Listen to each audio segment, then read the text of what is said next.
राजा वीर प्रताप सिंह एक समृद्ध राज्य के राजा हैं, लेकिन अब वे बूढ़े हो चुके हैं। एक दिन राजा के दरबार में उत्सव रखा गया। मंत्री जी, उत्सव में गुरुदेव और मित्र देश के सभी राजाओं को सादर आमंत्रित किया जाए। उत्सव को रोचक बनाने के लिए राज्य की सुप्रसिद्ध नर्तकी को भी बुलाया।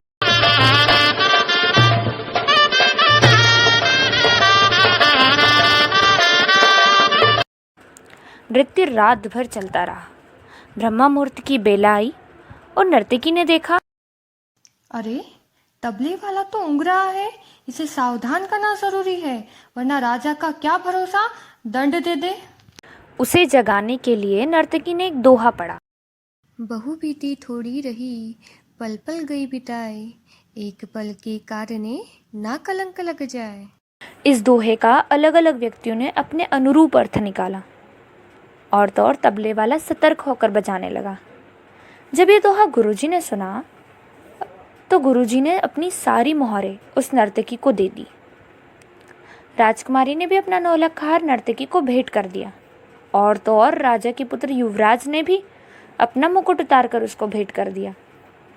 राजा बहुत अचंभित हो गया। सोचने लगा कि अचानक एक दोहे से सब अपनी मूल्यवान वस्तु खुश होकर उस नर्तकी को क्यों समर्पित कर रहे हैं।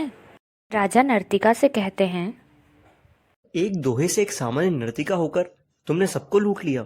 यह बात जब गुरुजी ने सुनी तो वे तुरंत बोले, हे राजन, आप इसे सामान्य नर्तकी मत कहिए। इसने दोहे के माध्यम से मेरी आंखें खोल दी हैं। उसने दोहे से यह कह दिया है, हे साधु, तुम सारी उम्र जंगलों में साधना करते रहे और आखिरी समय में एक नर्तकी का मुजरा देखकर अपनी साधना नष्ट करने यहाँ आ गए।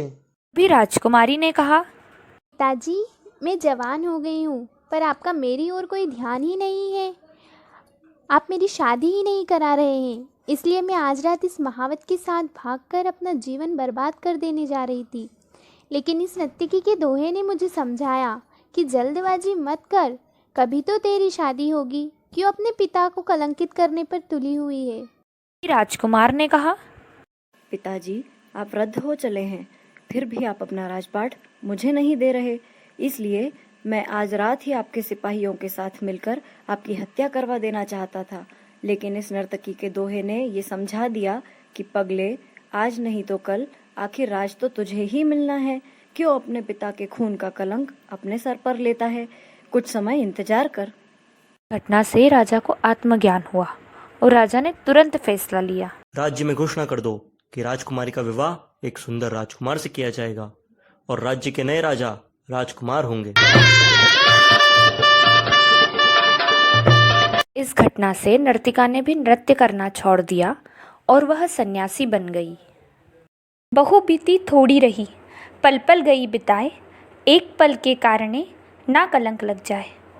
इस दोहे की यदि हम हमारे आज से समीक्षा करके देखें तो हमने पिछले 22 तारीख से जो संयम बरता, जो परेशानियां झेली, ऐसा ना हो कि अंतिम क्षण में हमारी एक छोटी सी भूल या यूं कहें कि हमारी एक लापरवाही हमारे साथ पूरे समाज को न ले बैठे। आइए हम सब मिलकर कोरोना से संघर्ष करें, घर पर रहें, सुरक्षित रहें, अपना और अपनों का ध्यान रखें। धन्यवाद।